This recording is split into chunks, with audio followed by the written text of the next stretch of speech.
I did a post on YouTube asking people their ideas for new DLC classes for Mewgenics. It actually did pretty well, 303 comments. So I wanted to go through and read these. Thank you guys for sharing your comments. Appreciate y'all. I just want to make a video going through a bunch of them. So I thought I'd go over some of the top comments here. And if you leave your comments down below, I'll probably make another one of these too. Because this is really cool. I really like going through all these actually. I don't know if I'm going to try to pronounce all these names, but they're going to be on the screen here for you guys to see.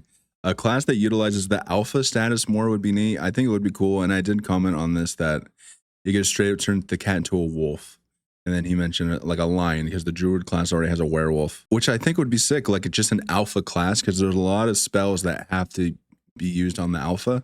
So if someone's just always an alpha, and I guess it would have to be some kind of tank because most of the alpha spells are like having to do with buffing, you know, that character. We need another class that utilizes dex. That's true. This profile picture is, well, I don't even know what that is. Is that the bad guy from Shark Boy and Lava Girl? We need another class that utilizes, yeah, dex. I wonder what this could be. Like maybe like a katana user would be cool. That's usually the dex in most games. Like Dark Souls, you know, that's the dex users. Like a weeb, like an anime loving cat, you know. I feel like the characters in this need to be a little bit like deranged or something, which they aren't all, but like Butcher is kind of like, it gives you that feeling of, you know, like the flavor of this game is kind of demented a little bit. So like going for like a weeb specifically would be cool, or like a mall samurai, mall ninja, is that what they're called? Mad scientist concept. I just like shapeshifters in general. I think it's cool. And I think the druid is a little bit, the druid is either like a summoner or a shapeshifter, and it would be nice to kind of split the class up to focus more on transformation straight up, not summoning. And maybe a mad scientist could be like that, like you said here, Dr. Jekyll, Mr. Hyde, kind of like a monk with two different stances. I don't know, I guess those would be kind of like a druid monk hybrid with like a tinkerer flavor, you know. Ghost related color would be cool. It's basically, necromancer's kind of like that already. Maybe more like a spooky psychic, I guess this would be. Possesses enemy, uses their moves against them, constantly has doom, and to use certain actions to prevent it. Oh, interesting. Yeah, like it could, like, you know, necromancer kind of uses its own health for power sometimes. So if you like constantly were dying or being downed, or if you started in a down state, would you be able to do solo? I don't know. That's interesting. You know, these kind of things are fun to think about with game design, but I imagine like actually being a game designer and having to actually make the decisions would just be so stressful. And I'm glad it's not my job. I'm glad the job I'm aiming for here is talking about it, not actually doing it. I could do the video stuff. I can make videos and edit videos and stuff, but I would not want to think about how everything balances with each other. But I'm glad some people are passionate about it because that's how we get good games. Demolitionist would be a cool class that uses explosives and obstacles in a Bomberman style of play. Yeah, it would be like the Eating Rats boss. I don't know. Is that just Bomb Rat? Is that what his name is? And I think it is a good idea to kind of look at bosses and mini bosses to see what kind of classes we could have in the future. Like the Bomb Rat, obviously, you know, so many of the mini bosses in Act 1 and Act 2 are like based on classes. So you just go further on that. And maybe there would be like, maybe you can make like a dog class, like Chubs and Nubs, or like Cerberus kind of thing. Like actually have a dog class might be cool. A dog collar turns it into a dog. But the thing about Demolitionist is that would it, if it catches fire, would it just explode? Because you would think it would have all the bombs on them. Does that happen now? If your cat's holding a bomb, it doesn't explode, right? Maybe that would be like a passive where your bombs do more explosives, but if you catch fire, you blow up and take a bunch of damage. Some sort of alchemist class who could function similar to Tainted Blue Baby from Isaac. I have time on Isaac, but I don't know this reference specifically. But in terms of an alchemist class, I think that would be cool to have a class just focusing purely on like status effects. And I think a way to have it like in the flavor of this game a little bit would be like a pharmacist class would be fun. Like a corrupt pharmacist that just deals with pills and manage it. You have to manage side effects. You're just purely buffing your team and then like debuffing the enemy team with side effects might be cool, or giving them diseases, or a way to like give mutations. Edmund mentioned in an interview, I believe, he said he was thinking about having an vaccine item that gives your cat autism. And I think he said it was a little too on the nose, but you could like play around with stuff like that. There are items that give you mutations. So if not like a chemist, it could be like a radioactive guy, which I think some people talk about like a radioactive character. I mean, there's 300 comments, people said a lot. Vampire hunter with a whip. Skills can pay homage to various things from the Castlevania series. That would be very cool. I just like Castlevania, honestly. Just more, and it would be more holy damage. So it'd either be like this or a paladin, probably. A vampire hunter, like doing extra holy damage, maybe healing with like holy water. A blood hunter class as a ranger alternative would be good. This guy just likes Bloodborne, I think.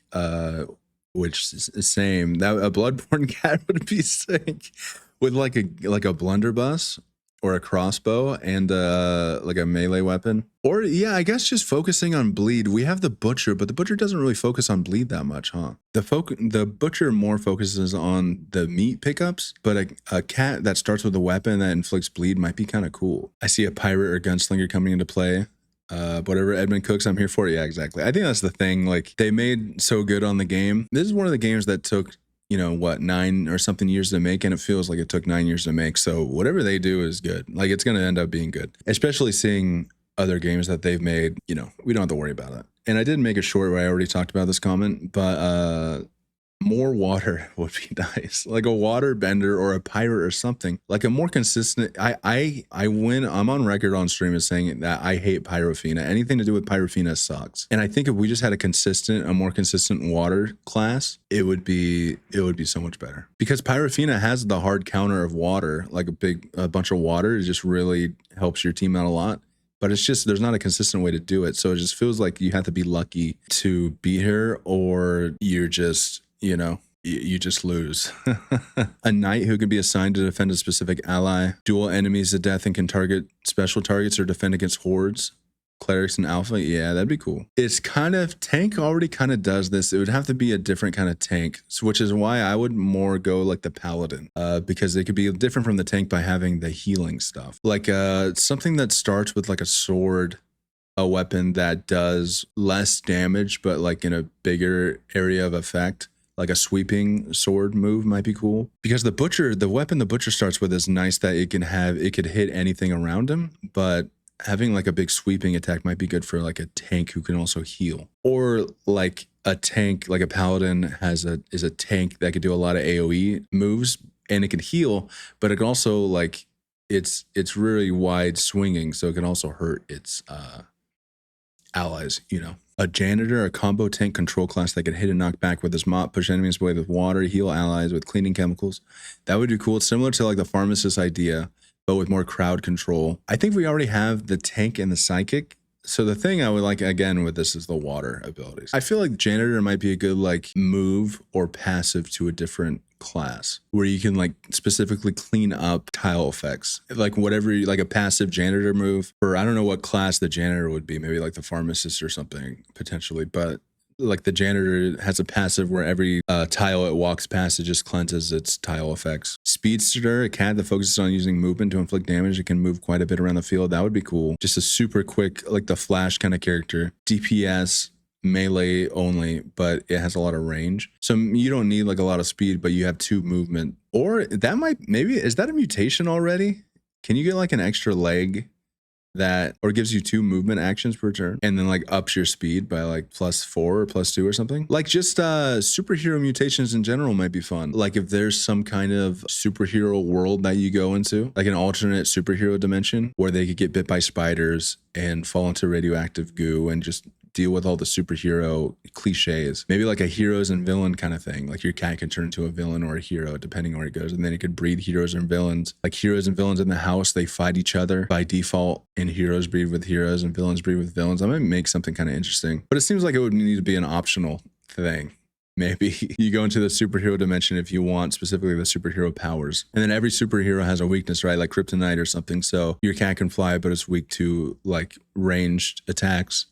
Or your cat's like Spider-Man, but it's weak to poison, like bug spray. Bounty hunter class about coins, guns, and coolness. As long as it's a range class, the game really needs more. It just feels like we have a hunter. You need a hunter to really go. The hunter's like too necessary. It's like 90% chance the hunter's going to be like your best damage dealer. So I already said too, like a gunslinger or a pirate would be sick. So bounty hunter, same with like a vampire hunter, same kind of vibes, just range. There's more range, and then I can also add to the dex. The Bender, a monk/mage hybrid where you can switch stances between fire, water, and earth would be nice. I've thought about that actually, like how you could switch stances like the monk. And that's another option too, just like getting giving each class like a big brother version of the class, where maybe you unlock it after you beat the end area with that class. You unlock like the elemental monk. If you beat the final area with the cleric, you get the paladin. If you beat the final area with a necromancer, you unlock the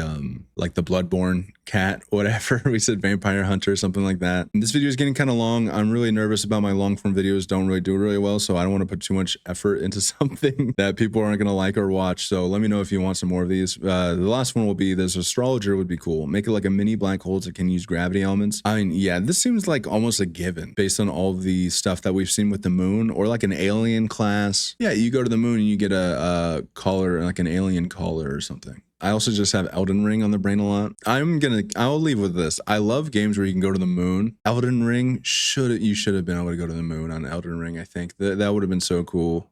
Maybe in a sequel. They just like talked about the moon so much. Maybe if you beat the doll lady, I forget her name. All the names sound the same in that game. But if you beat hers, if you can go to the moon in the DLC or something, or in the second one, I don't know. If they make an Elden Ring 2, you better be able to go to the moon, man. I don't know what's going on in the moon. You gotta be able to, there's gotta be something in the moon. Let's go to the moon. Elden Ring, go to the moon. Yeah, so leave your ideas down below and maybe we'll go over it again. There's 300 comments here, so I'm down to go over more. Maybe we'll stream it.